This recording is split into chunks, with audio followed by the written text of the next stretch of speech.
नमस्ते मित्रांनो, लग्नाची बेडी या मालिकेच्या होणाऱ्या पुढील भागामध्ये आपल्याला असं पाहायला मिळणार आहे की इकडे मधू फार घाबरलेली असते आणि शकुंतला तिला भेटण्यासाठी येते। त्यावेळी शकुंतला मधूला असं म्हणते की मैनारामी तुम्ही मॅच बघता की नाही, त्याच्यामध्ये त्या इस्काईलने कशाप्रकारे चक्का कॅच पकडला होता। त्यावेळेस मधू म्हणते त्या सगळ्या गोष्टीचा इथे काय संबंध आहे। त्यावेळी शकुंतला म्हणते की याचा असा संबंध आहे की जोपर्यंत युद्ध संपत नाही तोपर्यंत हातातली शस्त्र खाली सोडायची नाही।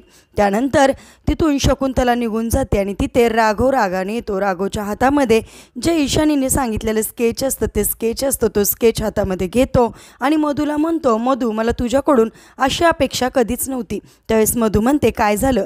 त्यावेळेस हातामध्ये असणारं स्केच मधूला दाखवत राघव म्हणतो की त्या छोट्या मुलीला किडनॅप करण्याची काय गरज होती मधू तुला, असं म्हणून तिला जोरजोरात प्रश्न विचारत असतो। आता कशाप्रकारे या सगळ्या प्रश्नांना मधू सामोरे जाणार आणि त्यानंतर राघव आता किडनॅपर खऱ्या शकुंतलाला कशाप्रकारे अटक करणारे पाहणे सुद्धा इंटरेस्टिंग आहे।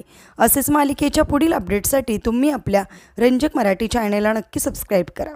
थँक्यू।